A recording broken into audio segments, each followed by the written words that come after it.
You know, we're surrounded by buildings every single day, but have we ever really stopped to listen to them?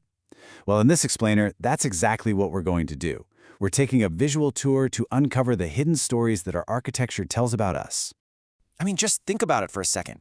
If the office building you work in, or that big cathedral downtown, or maybe an ancient temple you saw on vacation, if they could actually talk, what stories would they share about the cultures that brought them to life? Well, here's the secret. They are talking. All the time. Every choice, a brick, a steel beam, a pane of glass, is like a word. You see, architecture is a language, and over the next few minutes, we're going to learn how to hear it. Now, the key to unlocking this language is a concept we're calling architectural rhythm. Think of it as the cultural heartbeat of a society, but made visible in stone and steel. It's not just about what was built, but the really deep-seated reason why it was built that specific way. That's where the story is. All right, so first up, let's explore how different cultures express their connection to the world beyond our own. You know, whether that's the natural world all around us or the spiritual world above. Let's start in Japan. Here, the architectural rhythm beats in almost perfect harmony with the natural world. I mean, just look at these structures. They don't try to dominate the landscape. They feel like they merge right into it. They use natural materials and this incredible sense of balance to just whisper a message of simplicity and a deep respect for their environment. Okay, now let's contrast that with the rhythm of medieval France. Instead of blending in, Gothic cathedrals do the exact opposite. They reach out, they soar. Here the rhythm is all about verticality. These incredible, soaring vaults and massive windows were engineered for one reason: to pull your eyes and your soul straight up toward the heavens and just bathe you in divine light.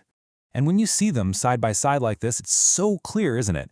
One rhythm is grounded, looking for harmony right here on Earth. The other is soaring, reaching for something transcendent in the heavens, two totally different expressions of spirituality, both spoken through the exact same language of architecture. But architecture doesn't just speak about faith. Oh no, it can also be a language of pure power, used to communicate order, control, and the undeniable might of an empire.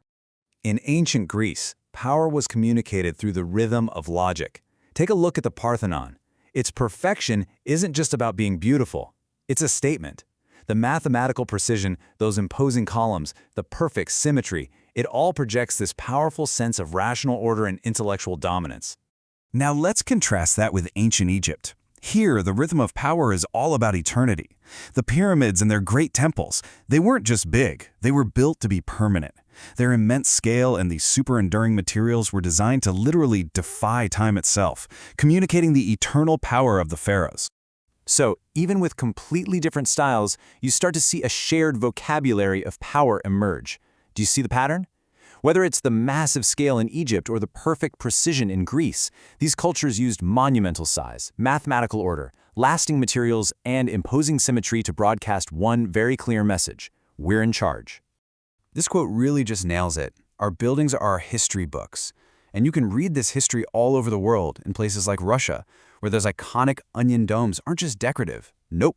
They tell a unique story of national identity, blending the rhythms of faith and power into something completely their own. All right, finally, let's look at how brand new ideas and new technologies can create entirely new architectural rhythms that are all about shaping the future.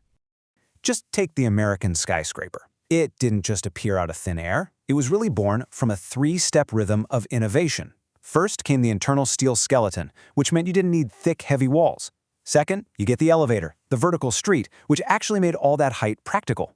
And third, you add that cultural ambition, a literal race for the sky that reshaped our cities forever. And then in 20th century Brazil, a whole different rhythm of the future emerged. This time, it was driven by a new material: reinforced concrete. Architects like the brilliant Oscar Niemeyer took its fluid qualities and sculpted these bold, sweeping forms. I mean, these weren't just buildings. They were physical statements about a progressive, modern, and totally forward-looking nation. And this really shows you the engine of change. Architectural innovation is rarely just one thing. It's a powerful combination of new materials, like concrete, new technologies, like the elevator, and of course, transformative new ideas, like the very dream of a vertical city.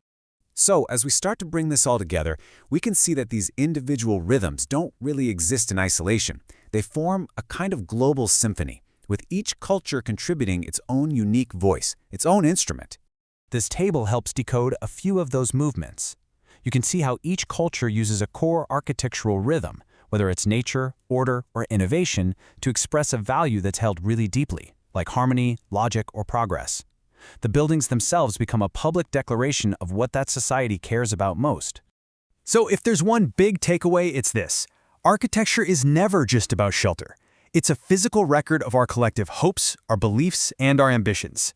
It is, quite simply, the rhythm of humanity made visible.